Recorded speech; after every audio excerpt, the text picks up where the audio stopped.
Hello and welcome to the second part of this video series. Let's begin. Right now, I have this Power BI desktop of August 2021. So whatever we are going to discuss about in this video, it depends on the features available as of August 2021. If you are viewing this video in the later days like September, October or the next year, then you may need to consider the updates also because Microsoft is going to change or update the product every month. So there may be chances of changing of the menus here and there. So you just go and check out the latest video about how the interface looks like. So mostly this is going to be stable at least for 1 or 2 years. So let's go ahead with this one. So this is basically about the Power BI desktop, right? So here on the top we have the ribbons where we can get data from Excel.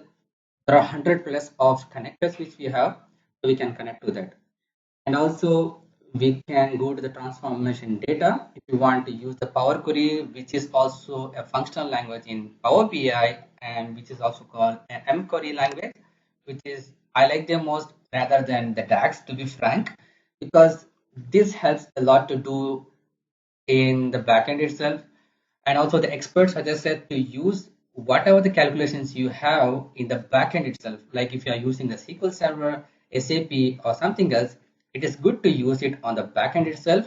If not, something is not possible, then you can make the transformation in Power Query. If that also not possible, like the requirement is dynamic, like whenever users select any kind of thing in the slicer in the page, if they want to make the calculation a dynamic way, at that time you need to use the DAX calculations. So this is how the process works, right? So and on the left side you have this one visual. This is for the canvas where you are going to design your report. And the next thing is the data tab where you can see all the tables on the right side, and if you click on that you will going to see the data. And the last thing is basically a model, so you can see the relationship between the tables. Okay, and on the right side you have this filter pane. Basically this is going to be a filter pane, page level filter, visual level filter and the report level filter, so you can use that. I have made a separate videos on this basics and how you can use the filters. You can also go and check out that video as well. And here the visualization pane, which is the most main area of the dashboard, where you can use these visualizations. And if you want to add any kind of other visualizations or custom visualizations, you can also import it or get from the App Store. So, and the last thing is the fields pane. If you're going to add the tables, it's going to come up here. You can add the tables, you can rename the columns and change the data type of the column and also add a measures, calculated columns and everything. So we need to import the data. So we need to go to this one and Excel workbook. NPS dummy data, open.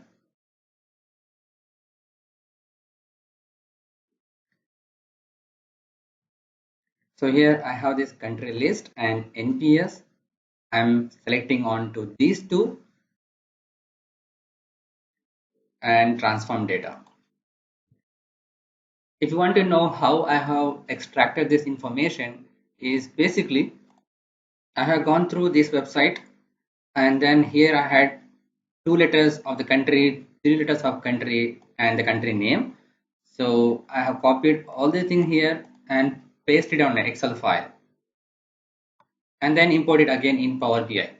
Now I have seen that this data has duplicate entries for the 2-digit number because in NPS table we have 2-digit in country because this is not an ID and a text, so it has to be in the master unique records.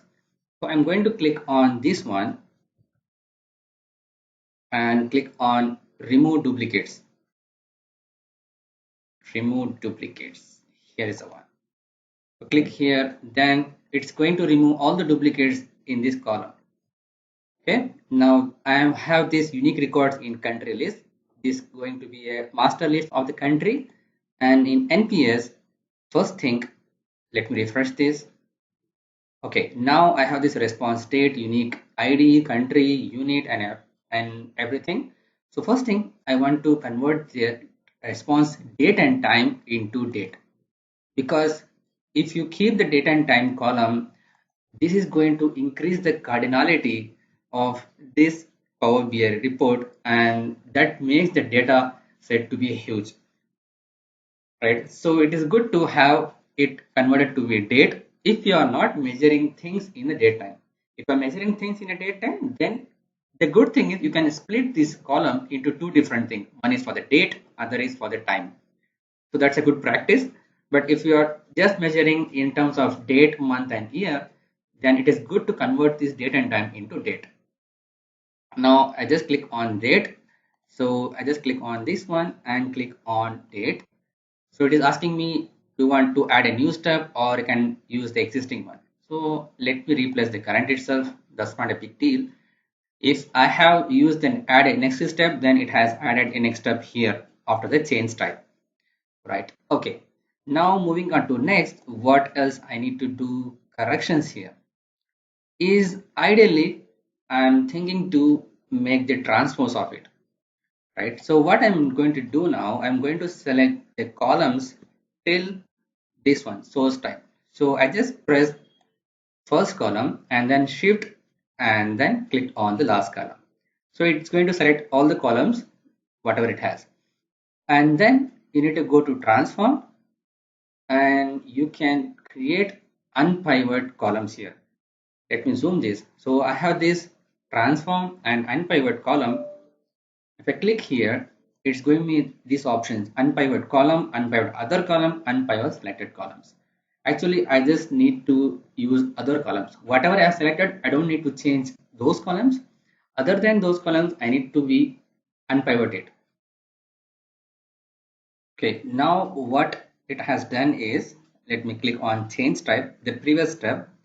So all the other columns like satisfactions, communication, industry expert, innovation, and whatever it is, 8 columns are there. So everything is in columns. Now after unpivoting other columns, what it has done, it has brought all the column names into rows, and whatever the value inside to that, it has added a new column as a value.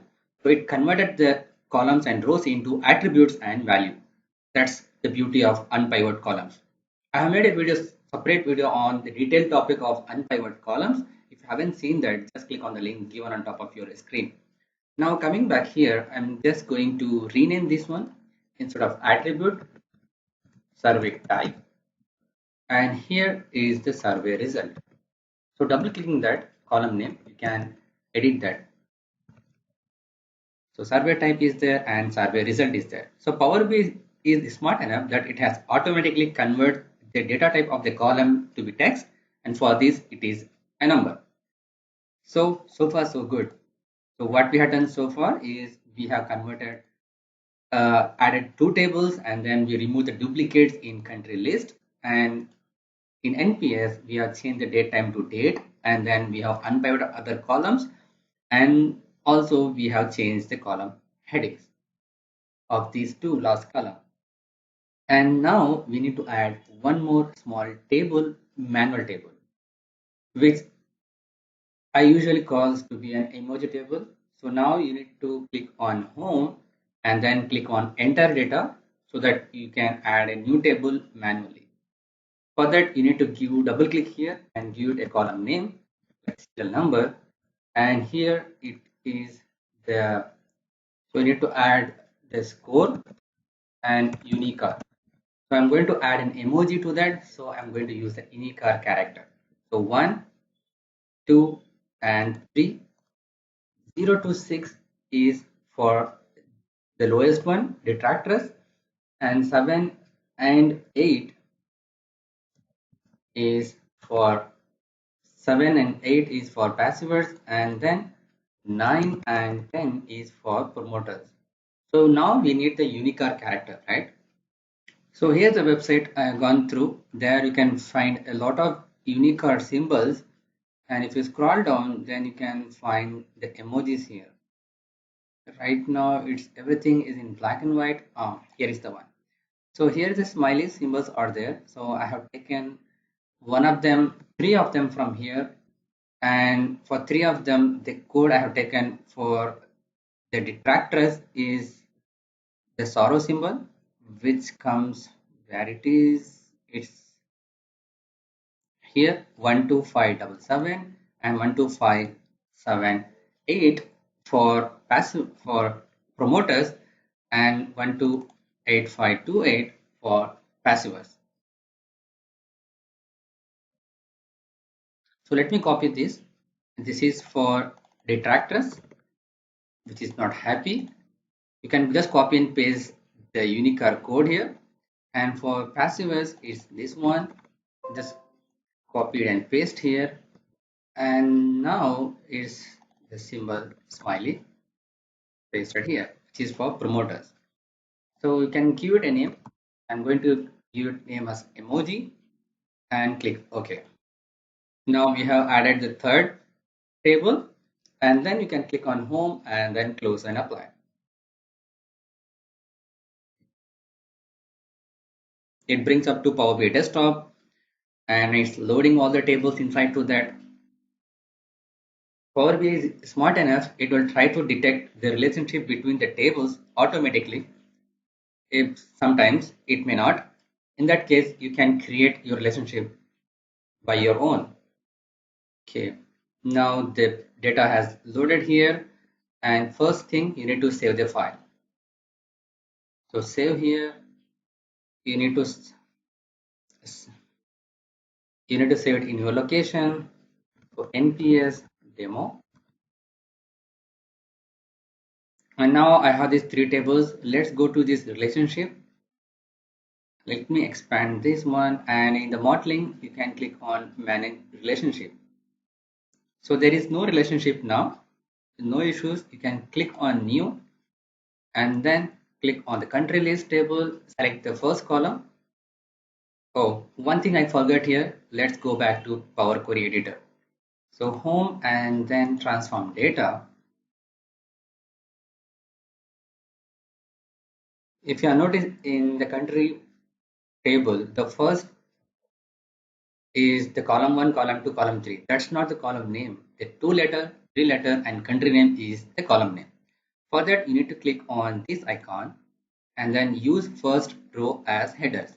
So click on that, then Power BI will take the first row into the headers. Okay, and you can see on the right side as promoted headers, and also it will change the data type of that each and every column. And then you can click on close and apply. Apply changes. Yeah, now click on modeling and manage relationship. Click on new and click on country list. Select the first column and select the NPS table, and then you can click on the country here. Now you can see the Power BI has detected these two tables as one-to-many relationship. If you click here, there are four type of relationship here: many to one, one to one, one to many, and many to many. It means the first column, first table which I have selected here, it has unique records and this has multiple records. That's about one to many. If I just reverse the selection, then I need to select many to one.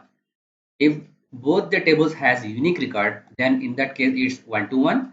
If both the tables has multiple records, then it should be many to many. Okay. Now the cross filter direction. The cross filter direction is single. Single, it's actually how it will work is it will filter the data from the unique record to multiple records. So if you filter the country list table, it's going to filter the NPS table also. Whereas if you filter the NPS table, it's not going to filter the country list table. So that's about the cross filter direction. So if you select both now, in that case, if whether you select filtration on the country list table or NPS table, it's going to filter both the tables. So I'm going to select both here in this case and make this relationship active. So whatever the calculations you are doing inside to that, it has to be a calculation relationship between these two tables should be active. Then only it will be helpful. So you can keep only one active relationship at a time. but you can have multiple active relationship within the tables.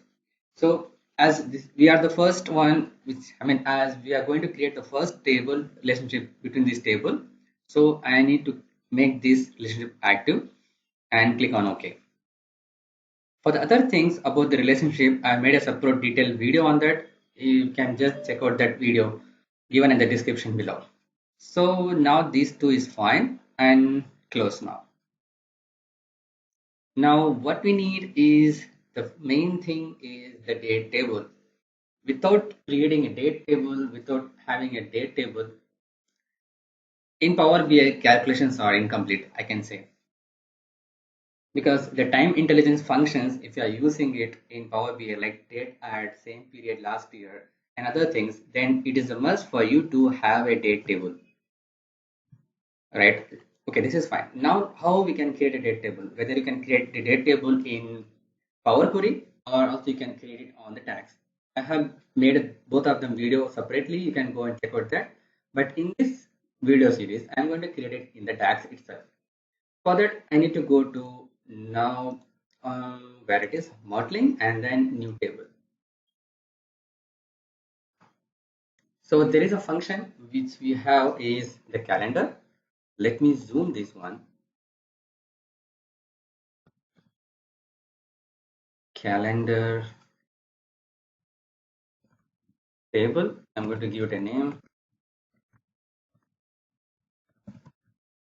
equal to so calendar and start date and end date. So I'm going to use the minimum function. So minimum of NPS response date. I'm going to take that, comma, max of response date. So NPS response date. So if it comes up in the drop down, you need to press the tab in the keyboard so it will select that value. So close the bracket now. So and then close again. So now what it has done is the calendar function. I need to use the start date. I have taken the minimum of the response date and also the maximum end date as maximum of the response date. So click on OK now. Let's go to the data tab. So if you can see the calendar table is selected here and you can see all the data here. Good. So now it's just an empty, right? You can create additional columns that if you want to change, extract the year from here, if you want to extract the month and year from this one, then you can click on this icon on the right side and then you can add new columns. You can do that way, or you can just click again on the DAX function which you have written here. Let me zoom this, and then you can add column functions. So you can use the add columns, which is a DAX function, and then you need to pass a table name, column name, and expression. So table is ideally I'm going to use this one itself, the calendar, because calendar function returns a table. So I'm going to use this as a table inside to this add columns. Okay. Now after this I need to click on comma. So I need to give it a name. So I'm going to use year as my column name. So it has to be inside the double quotes and comma. You need to use the year function. So I'm going to use year and then the date. So type date here, it will come up date. So in the calendar table, while you're creating the table, so you have not defined any kind of column name. It's by default, Power BI itself will create the column name as date. So I'm going to call the same thing here and close the bracket. And if I close the bracket again, the add columns completed now. So click OK. So now Power BI will create one more column, which is the year one. Let me zoom this. So I have this date here and also the year column here. Now let me zoom out this one. I need to add one more table, one more column. So I'm going to add one row, a shift enter and then comma. I'm going to add month year. So comma, and then I need to use the format tags and use the date function. The date column, comma, double quote how I need the format. I like the most is triple M dash YY, three characters of month and two characters of year. That's what I like. Close the bracket and then commit now. Now you can see one more additional column with month and year Jan-18.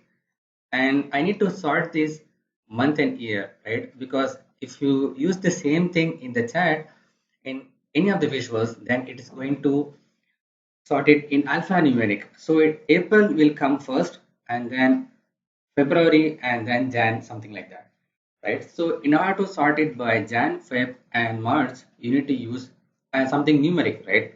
So you cannot able to use the same thing now. In that case, you need to add one more column.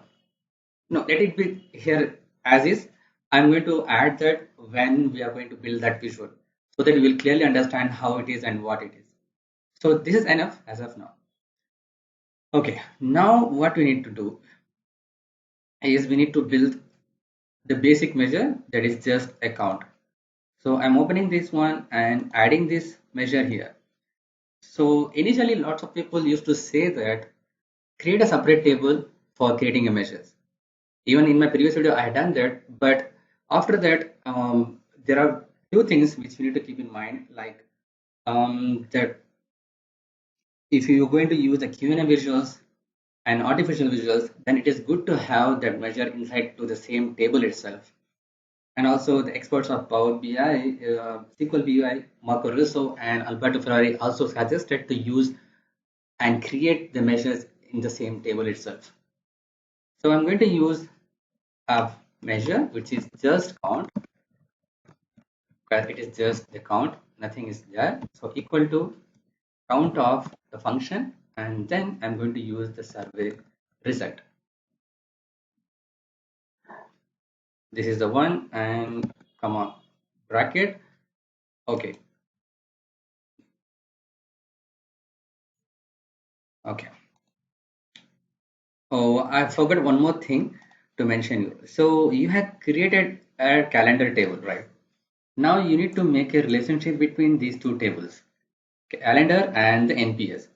And before to that, what you need to do, select the date column in the calendar table and go to the ribbon table tools and mark as date table.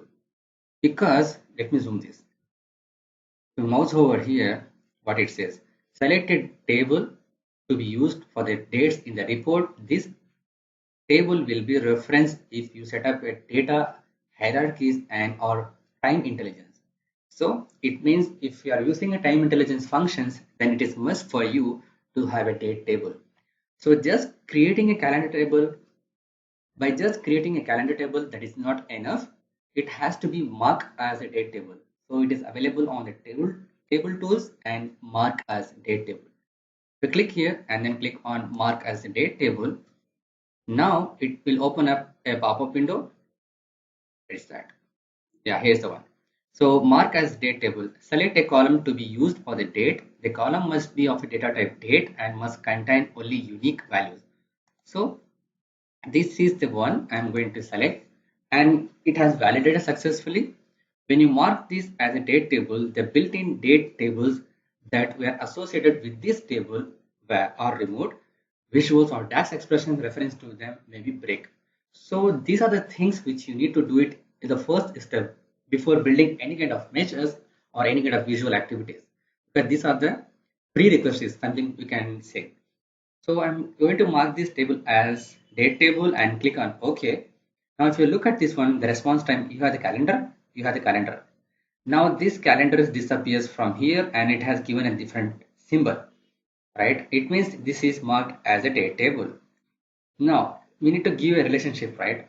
Now you have this calendar table and also in a hierarchy here. This is created by Power BI by default. If I add a relationship now, let's go to this modeling and manage relationship and click on new, and then I'm going to select the calendar table, select the date column and select the NPS table, select the response date column. So it is one to many now, it's a single filter, that's okay, and it is active relationship. Okay now. So it is added here and click on close. Now if you see, this icon has disappeared. It means there is a relationship for this table with other table. So that's the reason for that. Suddenly if it disappears the hierarchy also, then your calculations will break, and whatever you had done, you had to redo. So that's why I say this was the prerequisite thing, like creating a date table, adding a relationship. All these things has to be keep in mind whenever you are developing a new project. Okay. So moving on to next, I just created just count, right? It is not going to affect any of the other tables, so that I'm okay with that. So this is fine. Now I need to build other visuals, other measures. So now we have discussed about this, how you can get the data inside the Power BI and do a little bit of transformation, and also about how to add relationship between the tables. In the next video, we are going to discuss about how we are going to build that report finally. So stay tuned for that.